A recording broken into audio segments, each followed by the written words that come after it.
तेलंगाना विधानसभा चुनाव के लिए आज हो रही है वोटिंग। सुबह 7 बजे से शाम को 6 बजे तक होगी वोटिंग। तेलंगाना की 119 सीटों के लिए 35,655 सेंटर्स पर वोटिंग। 3 करोड़ 26 लाख से ज्यादा मतदाता करेंगे मताधिकार। तेलंगाना के 12,000 से ज्यादा मतदान केंद्र संवेदनशील घोषित किए गए। पूरे राज्य में धारा 144 का किया गया ऐलान।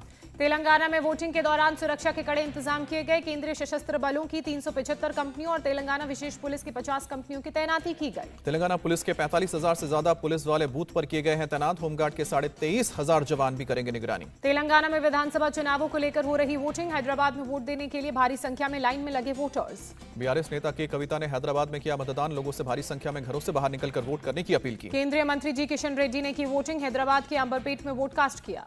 कांग्रेस नेता मोहम्मद अजहरुद्दीन ने शास्त्रीपुरम में किया मतदान। अजहरुद्दीन ने लोगों से वोट डालने की अपील की। जूनियर एनटीआर ने जुबली हिल्स में मतदान किया। परिवार के साथ लाइन में लगकर वोट कास्ट किया। ऑस्कर विजेता संगीतकार एम कीरवानी ने की वोटिंग। लोगों से घरों से निकलकर वोट डालने की अपील की। अभिनेता चिरंजीवी ने अपने परिवार के साथ वोट कास्ट किया। जुबली हिल्स में मतदान किया। कांग्रेस अध्यक्ष मल्लिकार्जुन खड़गे का दावा, तेलंगाना, राजस्थान, मध्य प्रदेश और छत्तीसगढ़ में जीत का 100% भरोसा। मेघालय में होगी लड़ाई। तेलंगाना में कांग्रेस ने बहुत मेहनत की, हम जरूर जीतेंगे। मोहम्मद अजहरुद्दीन का बयान। 3 दिसंबर को तेलंगाना में कमल खिलेगा। बीजेपी नेता राजा सिंह बोले, जनता का समर्थन बीजेपी के साथ। केंद्रीय मंत्री प्रहलाद जोशी का दावा, तेलंगाना में बीजेपी अच्छा प्रदर्शन करेगी। हमें उम्मीद है कि बीजेपी जीतेगी। राजस्थान चुनाव पर बोले प्रहलाद जोशी, कहा कि राजस्थान में हम सरकार बनाने जा रहे हैं। केंद्रीय मंत्री धर्मेंद्र प्रधान का दावा, हमने 5 राज्यों में पूरी ताकत से चुनाव लड़ा। पार्टी को मिलेगा भूतपूर्व सफलता। वोटिंग से पहले दरगाह पहुंचे तेलंगाना के कांग्रेस अध्यक्ष, पार्टी नेताओं के साथ की जीत की कामना। राजस्थान, एमपी समेत 5 राज्यों में बनने जा रही है कांग्रेस की सरकार। पीएम मोदी नहीं कर सकते प्रभावित, सीएम अशोक गहलोत का दावा। राजस्थान में कांग्रेस दोबारा सत्ता में आएगी। प्रदेश अध्यक्ष गोविंद सिंह डोटासरा का दावा। कैश सीज मामले में लापरवाही बरतने पर इलेक्शन कमीशन की कार्रवाई। तेलंगाना के 3 पुलिस अधिकारियों को सस्पेंड किया गया। पीएम मोदी का आज से 2 दिवसीय यूएई दौरा। दुबई में आयोजित विश्व जलवायु कार्यक्रम में शिखर सम्मेलन में हिस्सा लेंगे। COP28 में शिरकत करेंगे। पीएम मोदी भारत के जलवायु एजेंडे और संबंधित मुद्दों पर विचार रखेंगे। सम्मेलन में ग्रीन हाउस उत्सर्जन कम करने पर भी चर्चा होगी। यूएई में भारत के राजदूत संजय सुधीर ने कहा कि COP28 शिखर सम्मेलन बहुत ही महत्वपूर्ण है। पीएम मोदी का बेसब्री से इंतजार हो रहा है। पीएम मोदी आज विकसित भारत संकल्प यात्रा के लाभार्थियों से भी बात करेंगे। वीडियो कॉन्फ्रेंसिंग के जरिए सुबह 11 बजे करेंगे बात। पीएम मोदी झारखंड के देवघर को देंगे 10,000वें जन औषधि केंद्र की सौगात। जन औषधि केंद्र की संख्या बढ़ाकर 25,000 करने की अभियान की शुरुआत भी करेंगे। पीएम मोदी आज रोजगार मेले के तहत 51,000 युवाओं को सौंपेंगे नियुक्ति पत्र। देश भर में 37 जगहों पर होगा रोजगार मेले का आयोजन। वित्त, राजस्व, स्वास्थ्य, शिक्षा और रक्षा मंत्रालय में की जाएगी नियुक्तियां। संसद के शीतकालीन सत्र को लेकर प्रहलाद जोशी की विपक्ष से मांग, विपक्ष सहयोग करे और बाकी बचे बिल को पास कराने में सहयोग करे। शीतकालीन सत्र को लेकर बोले केंद्रीय मंत्री, कहा कि ये आखिरी सत्र है। 2 तारीख को हमने बुलाई है सर्वदलीय बैठक। हम बिल को लेकर जानकारी सामने रखेंगे। 4 दिसंबर से शुरू हो रहा है संसद का शीतकालीन सत्र। 22 दिसंबर तक चलेगा संसद का सत्र। 24 बिल बाकी होने की दी गई जानकारी। मणिपुर के यूनाइटेड नेशनल लिबरेशन फ्रंट ने शांति समझौते पर हस्ताक्षर किया। गृह मंत्री अमित शाह ने फैसले को बताया मील का पत्थर। शांति समझौते के फैसले पर मणिपुर के सीएम ने कहा, जो 70 सालों में नहीं हुआ वो पीएम के नेतृत्व में हुआ। कोलकाता से गृह मंत्री अमित शाह की हुंकार, कहा कि बंगाल में सबसे ज्यादा घुसपैठ, इसलिए ममता सीएए का करती है विरोध, लेकिन यह लागू होकर रहेगा। गृह मंत्री अमित शाह ने कहा, 2024 में मोदी फिर बनेंगे प्रधानमंत्री। बंगाल में भी बनेगी बीजेपी की सरकार। अमित शाह पर सीएम ममता बनर्जी का पलटवार। रैली को बताया फ्लॉप, कहा कि दंगाबाज पार्टी से डरने वाले नहीं। सीएम ममता ने कोलकाता में केंद्र सरकार के खिलाफ धरना देते हुए कहा, बंगाल का पैसा नहीं दे रही मोदी सरकार। टीएमसी नेता शशि पांजा का निशाना, अपनी बीजेपी इकाई को बचाने कोलकाता आए हैं गृह मंत्री अमित शाह। मुंबई में महाराष्ट्र कैबिनेट की मीटिंग हुई। सीएम एकनाथ शिंदे ने बताया, बेमौसम बारिश से नुकसान को लेकर चर्चा की गई। कैबिनेट मीटिंग में किसानों को 2 हेक्टेयर के बदले 3 हेक्टेयर के नुकसान की भरपाई का हुआ है निर्णय। सीएम के मुताबिक पूरा आंकड़ा आने के बाद भेजी जाएगी रकम। 15 दिसंबर से शुरू होगी दिल्ली विधानसभा का सत्र। रणनीति बनाने में पार्टियां जुटी। कांग्रेस अध्यक्ष मल्लिकार्जुन खड़गे पर लिखी किताब लॉन्च। सोनिया गांधी ने किया विमोचन, कहा कि मल्लिकार्जुन खड़गे ने किसी से समझौता नहीं किया। सोनिया गांधी ने मल्लिकार्जुन खड़गे को मजबूत स्तंभ बताया। कहा, उन्होंने पार्टी संगठन को अपने व्यक्तिगत हित से ऊपर रखा। लीड करने वाले सबसे सही व्यक्ति। बुक लॉन्च होने के बाद बोले मल्लिकार्जुन खड़गे, कहा कि लोकतंत्र संविधान की वजह से यहां तक पहुंचा। बीएसपी की आज लखनऊ में बड़ी बैठक। मायावती लोकसभा चुनावों को लेकर करेंगी मंथन। सीएम योगी आदित्यनाथ का अखिलेश पर जोरदार अटैक, कहा कि सरकार किसी की जाति मजहब नहीं देखती, सभी वर्गों का कर रहे हैं विकास। सीएम योगी की अखिलेश यादव को 2 टूक, कहा मोदी वैक्सीन कहकर लोगों को गुमराह करते नजर आए। ये डबल इंजन की सरकार है, नेता विपक्ष जान लें। ज्ञानव्यापी सर्वे मामले में आज फिर होगी सुनवाई। एएसआई की रिपोर्ट सबमिट न करने और अतिरिक्त समय मांगने पर कोर्ट ने लगाई फटकार। देहरादून में 41 मजदूरों के सफल रेस्क्यू का जश्न मनाया गया। मुख्यमंत्री पुष्कर सिंह धामी के घर पर इगास उत्सव का आयोजन हुआ। सीएम धामी ने मजदूरों के परिवारों को अपने घर में न्योता दिया था। उनके साथ डांस कर उनका हौसला भी बढ़ाया। इगास के आयोजन में आतिशबाजी भी की गई। सीएम ने मजदूरों के परिवारों को सम्मानित किया। एक साथ सभी के साथ डिनर किया। चिनूक हेलीकॉप्टर से ऋषिकेश एम्स लाए गए सभी 41 मजदूर अस्पताल में हो रही है मॉनिटरिंग। डॉक्टरों की निगरानी में मजदूर रहेंगे। फिजिकल और मेंटल फिटनेस पर फोकस रहेगा। 6 महीने बाद भारत वापस लौटी अंजू पाकिस्तान में नसरुल्ला से शादी करके बनाई थी फातिमा।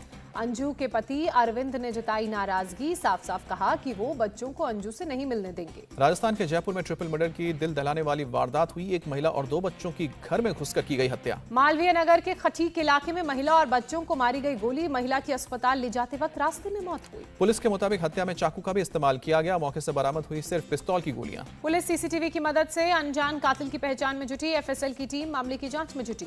लुधियाना हौजरी कारोबारी संभव जैन अपहरण के मामले में पुलिस को मिली बड़ी कामयाबी। 2 वांटेड गैंगस्टर मुठभेड़ में ढेर हुए। बदमाशों से मुठभेड़ में एक पुलिस वाला जख्मी। अपहरण के 7 आरोपियों में से 5 किए जा चुके हैं गिरफ्तार। पंजाब में अमृतसर पुलिस ने इंटर स्टेट हथियार तस्कर को गिरफ्तार किया। तस्कर के पास से 10 पिस्टल बरामद। आरोपी के साथियों की तलाश में जुटी है पुलिस। अमृतसर पुलिस को हथियार तस्करी की खुफिया जानकारी मिली थी। पुलिस ने टीम बनाकर आरोपी को पकड़ने में सफलता प्राप्त की।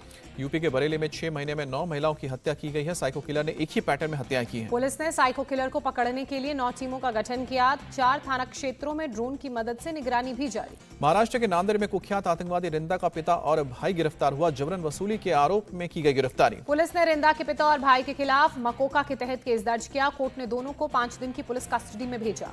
असम में उल्फा आई के 4 कैडर्स ने सरेंडर किया। कैडर्स ने अपने हथियार भी सौंपे।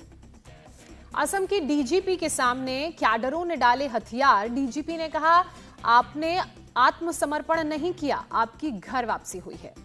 यूपी के आगरा में शू फैक्ट्री में लगी भीषण आग। फायर ब्रिगेड ने काबू पाया।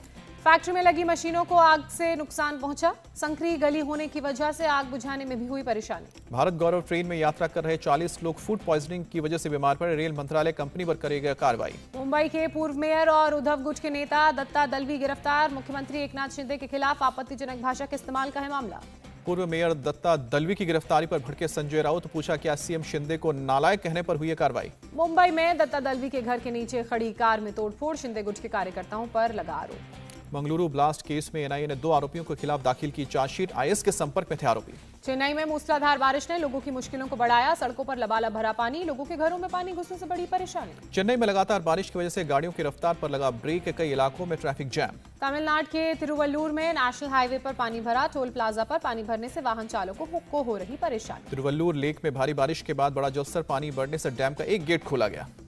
मदुरई में वंदियूर मरियम्मन मंदिर में बारिश का असर। मंदिर के तालाब में ऊपर तक भरा पानी। हिमाचल प्रदेश के कुल्लू में रोहतांग पास को टूरिस्ट के लिए बंद किया गया। भारी बर्फबारी और खराब मौसम की वजह से फैसला।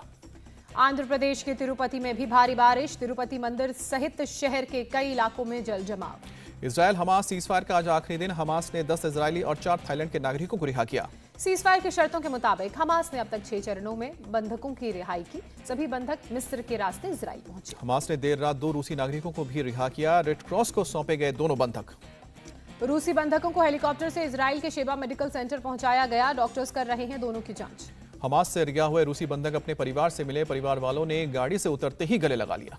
सीजफायर की शर्तों के मुताबिक हमास ने अब तक 97 बंधकों को रिहा किया। देर रात 2 चरणों में रिहा किए गए 16 बंधक। इजरायल हमास सीजफायर का आज आखिरी दिन। अरब देशों ने की सीजफायर को बढ़ाए जाने की मांग। इजराइल की पीएम बेंजामिन नेतन्याहू ने हमास को खत्म करने की बात दोहराई। कहा, सीजफायर के बाद फिर से लड़ाई होगी शुरू। वर्ल्ड हेल्थ ऑर्गेनाइजेशन का दावा, गाजा में बमबारी से ज्यादा मौत बीमारियों से हुई है। गाजा में किसानों की मुश्किलें बढ़ी। जंग के दौरान हुई बमबारी की वजह से जैतून की खेती तबाह। श्रीलंका में चेक सैलानियों से भरी बस और ट्रेन की टक्कर। 2 यात्री हुए घायल। कोलंबो में करीब 70 किलोमीटर दूर हुआ हादसा। बस ड्राइवर के मुताबिक ट्रेन के आने का नहीं था सिग्नल। टर्की के इस्तांबुल में भारी बारिश और तेज हवा का कहर। एक शख्स की जान गई। इस्तांबुल की सड़कों पर पानी भरने से आवाजाही प्रभावित। कई हवाई जहाजों की उड़ान रद्द की गई। अमेरिका में व्हाइट हाउस में लगा नेशनल क्रिसमस ट्री गिरा। तेज हवा की वजह से गिरा 40 फीट ऊंचा क्रिसमस ट्री। प्रशासन ने केबल की मदद से क्रिसमस ट्री को वापस खड़ा किया। सालाना व्हाइटनिंग के लिए वेस्ट वर्जीनिया के नेशनल फॉरेस्ट से लाया गया है ट्री। चौथे टी20 मुकाबले के लिए रायपुर में पहुंची भारत और ऑस्ट्रेलिया की टीम। 1 दिसंबर को मुकाबला। ऑस्ट्रेलिया के खिलाफ चौथी टी20 में खेलेंगे श्रेयस अय्यर। प्लेइंग 11 से तिलक वर्मा की हो सकती है छुट्टी। राहुल द्रविड़ बने रहेंगे टीम इंडिया के हेड कोच। बीसीसीआई ने बढ़ाया हेड कोच और सपोर्ट स्टाफ के साथ करार। रोहित शर्मा को टी20 टीम की कमान संभालने के लिए मनाने की कोशिश करेगा बीसीसीआई। पिछले साल रोहित ने छोड़ी थी कप्तानी। टी20 और वनडे खेलने साउथ अफ्रीका नहीं जाएंगे विराट कोहली। 10 दिसंबर से शुरू होगा दौरा। साउथ अफ्रीका के खिलाफ टेस्ट सीरीज के लिए राहुल और श्रेयस अय्यर की होगी वापसी। अजिंक्य रहाणे पर सस्पेंस बरकरार। भारतीय वनडे टीम में रिंकू सिंह को मौका मिलना चाहिए। पूर्व भारतीय गेंदबाज आशीष नेहरा का बड़ा बयान। आईपीएल नीलामी के लिए रजिस्ट्रेशन का आखिरी दिन आज। दुबई में 19 दिसंबर को होगा ऑक्शन। टी20 वर्ल्ड कप के बाद श्रीलंका का दौरा करेगी टीम इंडिया। 3 वनडे और 3 टी20 मैचों की सीरीज खेलेगी। जसप्रीत बुमराह की रहस्यमयी पोस्ट पर श्रीकांत का बयान। हार्दिक पांड्या की मुंबई इंडियंस में वापसी से आहत हो सकते हैं। बांग्लादेश के खिलाफ 310 रन का टारगेट चेस करने उतरी न्यूजीलैंड ने 8 विकेट खोकर 266 रन बनाए। अभी भी 44 रन से पीछे है कीवी टीम। बांग्लादेश की ओर से स्पिनर तैजुल इस्लाम ने शानदार गेंदबाजी की। न्यूजीलैंड के 4 विकेट चटके। न्यूजीलैंड के बल्लेबाज केन विलियमसन ने जोड़ा 29वां टेस्ट शतक। विराट कोहली की बराबरी की। ऑस्ट्रेलिया के पूर्व क्रिकेटर माइकल हसी का बड़ा बयान। कहा वर्ल्ड कप के तुरंत बाद खेले जाने के कारण टी20 सीरीज का महत्व कम हुआ। माइकल हसी ने वनडे क्रिकेट को शानदार फॉर्मेट बताया। कहा कि विश्व कप में अविश्वसनीय क्रिकेट खेली गई। रांची की सड़कों पर मर्सिडीज चलाते नजर आए एमएस धोनी। गाड़ी का नंबर है 0007। शादी के बंधन में बंधे तेज गेंदबाज मुकेश कुमार। सामने आई विवाह की पहली तस्वीर। भोजपुरी रंग में रंगे नजर आए मुकेश कुमार। हल्दी रस्म में अपनी वाइफ के साथ जमकर डांस किया। देश में एथलेटिक्स की दिक्कतों पर बोले जावलिन थ्रोअर नीरज चोपड़ा। कहा कि अंतर्राष्ट्रीय एथलेटिक्स प्रतियोगिताओं को भारत में प्रसारित किया जाना चाहिए। पंजाब ने जीता राष्ट्रीय हॉकी का खिताब। हरियाणा को शूटआउट में हराया। अंडर 17 फुटबॉल विश्व कप में जर्मनी ने अर्जेंटीना को हराया। फाइनल में एंट्री। गोरखपुर में एमपी स्पोर्ट्स और फोक आर्ट महाकुंभ का आयोजन। बीजेपी सांसद रवि किशन ने शुभारंभ किया। एक्टर रणदीप हुड्डा ने मणिपुरी एक्टर और मॉडल लिन लाशराम से की शादी। इम्फाल में हुआ शादी का आयोजन। परंपरागत मणिपुरी अंदाज में रणदीप हुड्डा और लिन ने रचाई शादी। ट्रेडिशनल मणिपुरी ड्रेस और गहनों में लिन सजी नजर आई। नेता मुकेश अंबानी कल्चरल सेंटर में शामिल हुआ। लंदन का वेस्ट एंड क्लासिकल मामा मिया। नीता अंबानी के कलाकारों के साथ खिंचवाई तस्वीर। लंदन के वेस्ट एंड का सबसे पुराना और पॉपुलर शो है मामा मिया। नीता अंबानी ने कहा दुनिया की बेस्ट चीजों को भारत लाना हमारा उद्देश्य। अभिनेता सलमान खान को फेसबुक पोस्ट के जरिए मिली धमकी। मुंबई पुलिस ने सुरक्षा की समीक्षा की। 1 दिसंबर को सिनेमाघरों में रिलीज होगी फिल्म सैम बहादुर। फील्ड मार्शल सैम मानेकशॉ के जीवन पर आधारित है फिल्म। मैनुअल पर सेंसर बोर्ड का चला चाबुक। क्लोजअप रोमांटिक सीन करवाए डिलीट। कई शब्द भी हटवाए।